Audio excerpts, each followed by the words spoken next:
What I got, you can't buy. It resides between my eyes. Walked through the fire, came out better on the other side. See, life's like a beach if you find the sand. And right now, I'm feeling like 100 grand. You are listening to Inspired Insider with your host, Dr. Jeremy Wise.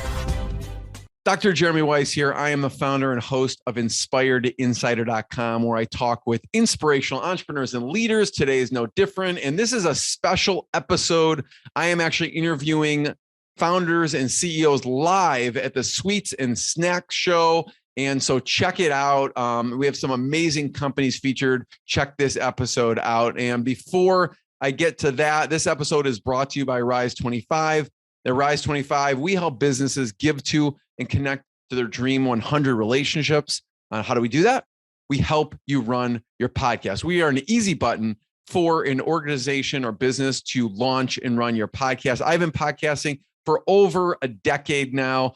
You know, for me, the number one thing in my life is relationships. I'm always looking at ways to give to my best relationships. And I found no better way to do that than to profile the people and the companies I most admire, feature them on my podcast, and shout from the rooftops what they're working on and what they're doing. So if you've thought about starting a podcast, you should. If you have questions, you can go to rise25.com or email us support@rise25.com to learn more. Now, check out today's episode.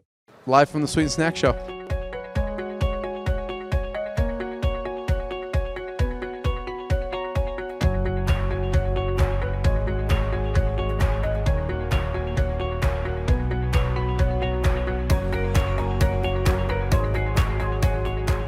Jeremy Wise here live at the Sweets and Snack Show. I'm here with Shane, and I have this delicious teriyaki bison meat stick. This is amazing.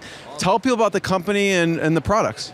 So I started the company 6 years ago. Was driving home from my brother's one day in Virginia. I live in New Jersey. Driving through all the farmland and whatnot, and thought to myself, man, this is the life. Like, I need to figure out how can I make a living off of the land.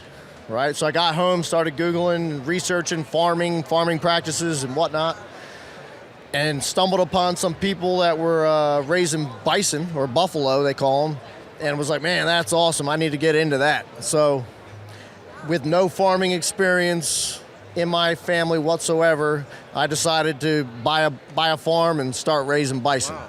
So what were you doing before? I worked for Coca-Cola as a merchandiser, salesperson for 15 years. So you have a lot of experience in the food and beverage industry. I did, yeah. That was an advantage working for them. I got a good chance to learn how the whole convenience retail sector and all that distribution and all that works. So I was able to translate that experience into my farming business, and that's why we're here today at this Sweets and Snacks Expo. So what were some of the lessons you brought that you learned from Coca-Cola that you brought into Buck Wild Bison? I think it's just the entire whole process of the relationship between a supplier, a distributor, and a retailer. Most people, if you're not in that world, you have no idea how that process works. So you don't know where to start. Whereas I already knew who to contact first for supply, and who to contact for distribution, who to contact for retail, and it was extremely valuable. Talk about coming up with the flavors. What was the evolution of the flavors that you came up with? So flavor-wise, it was a lot of thought went into it. Do I want to start with something super unique and different that no one's ever seen, or do I want to go more mainstream that is the staple that everybody likes? And we just kind of decided to start off anyway. We're new with this, but start off with the mainstream staple flavors that everybody likes already. So we played with ingredients with our co-packer and came up with original spicy and teriyaki that everyone loved. And, we're rolling with those three for now, but many more flavors to come. Where can people find it? So if you go to buckwildbison.com, you can order it directly from us. We ship direct. We're in a handful of 7-Elevens, bunch of mom and pops, mostly in the Philadelphia area, but we're here at this show to meet distributors and big buyers, and hopefully get this product to go national. So Shane, what's an especially proud moment at this point with the company? proudest moment by far of the company was the day that me and my buddy, my best friend who grew up with me and helped me build this company, were able to quit our day jobs and go full-time into the Buck Wild business. It took us 6 years to get to that point where we hustled, working our day job 40 hours a week, and then doing this on the side as we slowly build it up. And about a year ago, we were able to finally be able to sustain our income and quit from the day job and go full-time and just see where we can take this thing.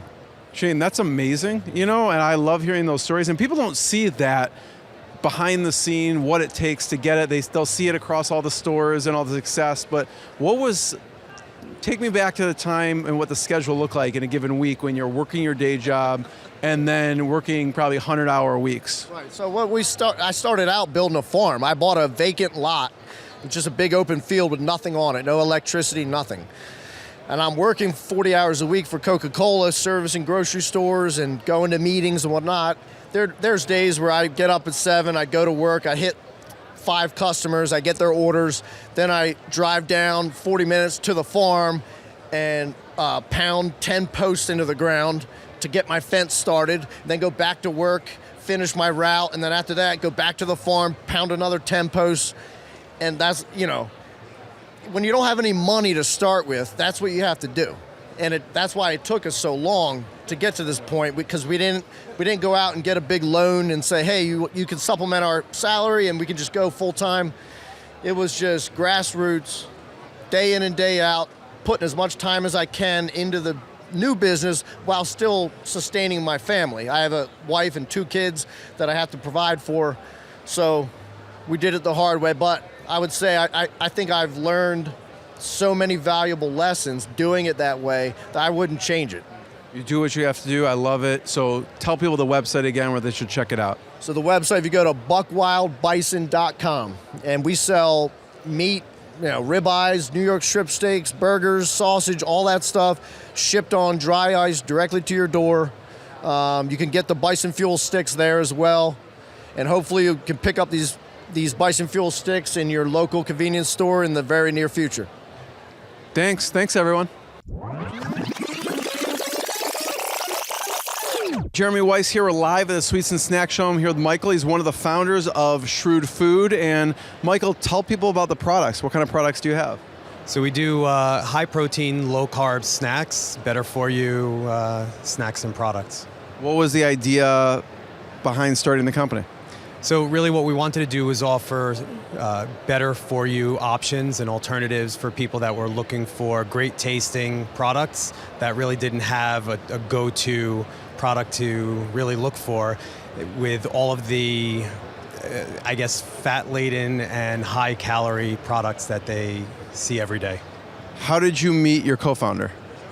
We actually were neighbors and just walking around the block when I moved into the neighborhood, and our wives started talking about that we're both in the food business and we should get together and talk, and one thing led to another, and a year later, here we are. So you were both happened to be in the food business. What were you doing at the time? I was actually just left a business that I was in, and he was in a different business as well. We got together, started talking about this product, if you would, what we can do, and he was in a cookie company, and we wanted to do, it sort of became a product out of another product, if you would. We were doing a better for you cookie, which we do a protein cookie, and we wanted to develop a better for you line of cookies. And our protein cookie that we do today is high in protein, but it also has prebiotics, probiotics, as well as serving of fruit and vegetable in every bag. So with that being said, we started doing our protein puffs, and they're high in protein, low in carb, low in fat, but great tasting, and that's really where we are. So Michael, take me through the evolution of the product. So what were some of the flavors of protein cookies, and then what was the first flavors of the puffs? Yeah, so what we did was our original product being the protein cookie, we did an oat and berry and an oat and chip cookie. And then from there, we started doing all of our protein puffs. Brick oven pizza, our number one seller, was our original flavor. And then from there, we've done a variety of flavors. Everything from just a standard baked cheddar, which is like a cheese ball, to avocado toast, to sriracha cheddar. And then we also have, one of my favorites here is Buffalo Ranch. And we also do a sour cream and onion, which is a great tasting flavor.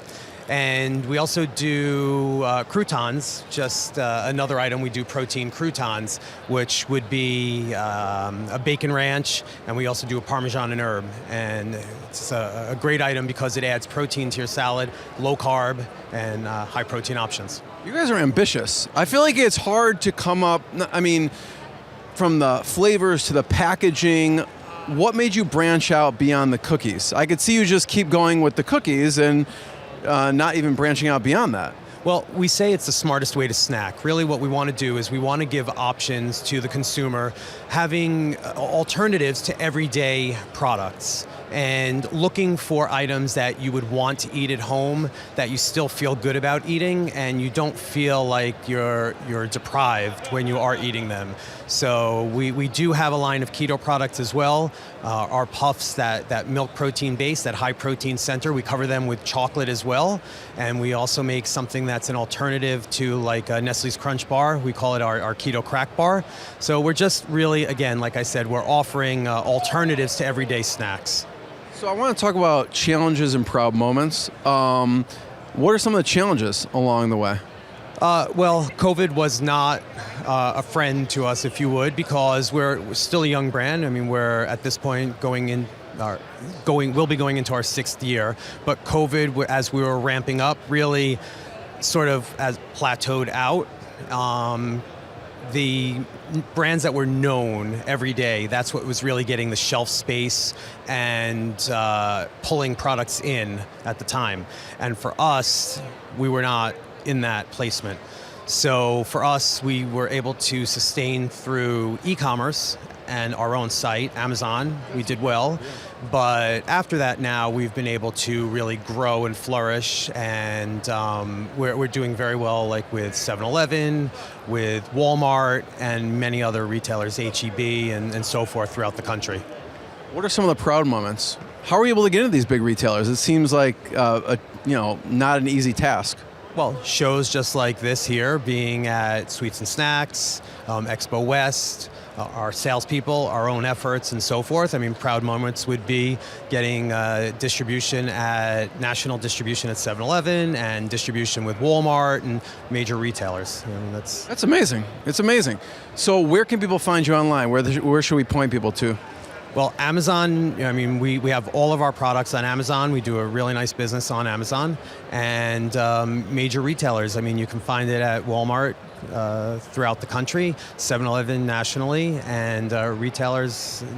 You can go right onto our website, and there's a website finder, locator, retail locator, www.shrewdfood.com. All right, check out shrewdfood.com. Thanks, everyone. What I got, you can't buy. It resides between my eyes. Walked through the fire, came out better on the other side. See, life's like a beach if you find the sailing right now. I'm feeling like 100 grand.